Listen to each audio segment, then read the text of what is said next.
월간조선 3월호 도시전문가 서울대 김시덕 교수 관련 기사에 병호는 붉은 말로 불이 모든 것을 밝히듯 감춰졌던 진실이 드러난다라는 대목이 있습니다. 10년간 태블릿 진실 투쟁을 해오다 보니 인간의 노력을 넘어선 하늘의 때와 운이 작용한다는 점을 수시로 깨닫게 됩니다. 대법원 확정 판결날 바로 헌법재판소원제가 시행된 것은 미디어워치의 노력을 넘어선 시대의 흐름이 만들어낸 기회입니다. 물론 따져보면 다 인과관계가 있습니다.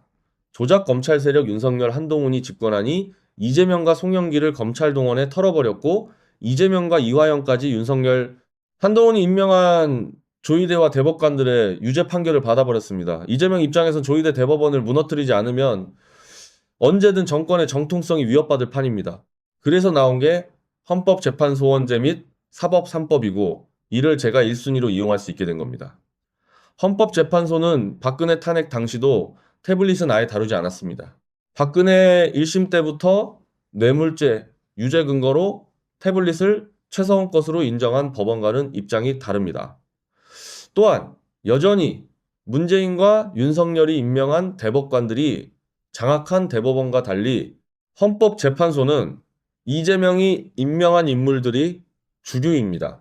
특히 윤석열이 임명한 인물들은 윤석열 탄핵을 인용, 윤어게인과 원수지간이 되어 있습니다. 또한 윤석열과 한동훈의 조작 수사로 박근혜 탄핵을 인용한 강일원, 안창호 등은 윤석열 탄핵 때는 윤석열 편에서 헌재를 공격하기도 했습니다. 즉 이재명의 헌법재판소가 태블릿 사건 심리 게시하는데 대법원과 달리 정치적으로 부담을 가질 일이 없는 겁니다. 제가 현재 구속되어 형기 3분의 1을 지나는 상태라 헌법재판소가 심리 게시하게 되면 바로 판결, 효력 정지, 즉 석방시키게 될 것입니다. 보석 석방보다 헌법재판소원 제1호 석방이 더 큰 명분과 이슈를 주게 할 것입니다. 최근 손혜원 씨가 방송에서 송영길 대표에게 변희재와의 의리를 지켜 석방에 앞장서라고 촉구했다는 말을 전해 들었습니다. 손혜원 다운 스타일이고 늘 고맙게 생각합니다. 다만 저는 송영길 대표 브레인들에게 인간적 의리를 내세우지 않고 있습니다. 그보단 송 대표가 더 큰 판을 움직일 수 있도록 참모와 동지의 입장에서 조언을 하고 있습니다. 조국이 송 대표에게 변희재, 최대집 극우 인사와 함께했다 공격했다는 조선일보 기사를 봤습니다. 사실 저와 최대집을 송영길 대표의 소나무당으로 연결시킨 게 손혜원 씨다 보니 이에 대해 송 대표의 입장을 촉구한 것이기도 하지요. 윤석열, 한동훈이 직접 조작한 장시호 태블릿의 경우 송 대표가 언제든 자신의 정치적 자산으로 활용할 카드입니다. 조국에게 민정시절 윤석열, 한동훈의 태블릿 등 조작 수사를 함께 한 것 아니냐? 역공도 가능합니다. 문제는 JTBC 태블릿을 꺼내들 정치적 이익이 없었는데 헌법재판소원제로 조의대 대법원을 쳐부수는데 최고의 카드가 되었습니다. 2024년 7월 당대표 이재명이 뉴탐사와 저의 특종 장시호와 김영철 검사의 유착 혐의 청문회를 직접 지시했습니다. 이때 송영길 대표가 지금의 이른바 법사위 강경파라는 김용민 의원, 장경태 의원, 서영교 의원 등을 설득, 제가 직접 청문회에 출석, 태블릿 조작을 터뜨리기로 했었습니다. 이걸 막은 게 바로 김어준과 정청래였습니다. 이걸 돌파 못 시키면서 사실 이재명은 대법 판결로 정치 생명이 끝날 뻔했고 저는 미국으로 정치적 망명을 갔고 송 대표는 2차, 3차 구속이 되었습니다. 사실 미국 망명 시절 송 대표와 이재명 최측근으로부터 국회 태블릿 청문회를 열 테니 귀국해달라 요청을 받기도 했습니다. 계엄 사태로 이게 무산된 거지요? 조선일보, 문화일보 등에서 연일 성폭행범, 협박범들이 헌법재판소원제를 악용한다 맹비난합니다. 조속한 시일 안에 전 국민이 끄덕일 재판에서의 인권, 기본권 침해 사례를 제시하지 못하면 정권과 헌법재판소 모두 궁지에 몰리게 될 판입니다.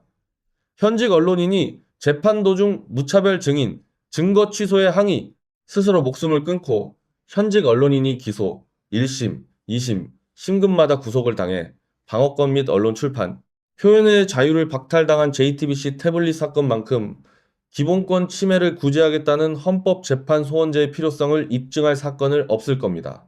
즉, 송 대표가 저와의 신의와 의만이 아니라 정권의 수건 사업에 국민적 공감과 동의를 끌어내기 위해 언제든 JTBC 태블릿 사건을 꺼내들 수 있게 된 겁니다.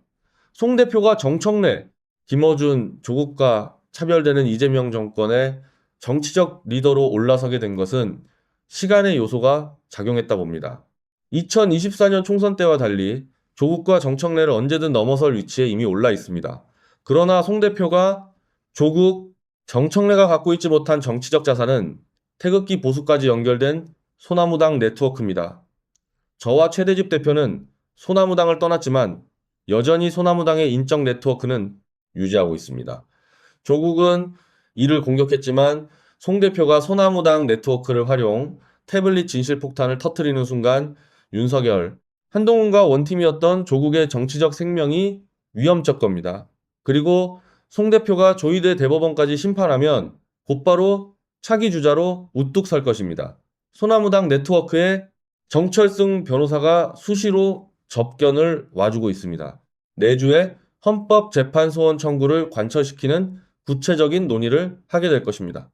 국민의힘과 보수는 태블릿 진실을 스스로 짓밟은 대가를 치르고 있습니다. 마치 거짓, 사기와 조작을 일삼다, 서로 간의 소통이 불가, 하나님의 심판을 받은 바벨탑의 군상들 같습니다. 상습적 배신자 무리들은 한동훈, 이준석, 오세훈 이들끼리도 서로 물고 뜯고 싸우더군요. 이 와중에 이영돈 PD가 영화, 방송에서 태블릿 조작 이슈를 던지고 있다고 들었습니다. 한동훈의 태블릿 조작을 터뜨려 조중동의 공작을 막아내지 못하면 김민수, 박민영 등 젊은 보수 정치인들은 결국 팽당할 수밖에 없습니다. 이영돈 PD의 조만간 서신을 보내놓겠습니다. KBS, 조선일보 등이 장시호의 태블릿 진술이 거짓이라는 정정보도를 하기로 인정하고 있습니다. 송영길 대표든 태극기 보수든 태블릿 조작을 터뜨렸을 때 이제 언론사들이 함부로 가짜뉴스 운운하지 못합니다. 헌법재판소원 청구를 하는 이상 조중동이 대법 확정 판결도 무시하냐 이런 음해도 못합니다. 아마도 4월 중엔 JTBC 태블릿 이미징 파일을 확보, 포렌식 작업으로 조작 증거를 대거 확보하게 될 겁니다. 2026년 병오년은 올해 감춰졌던 진실이 드러나는 해가 맞습니다.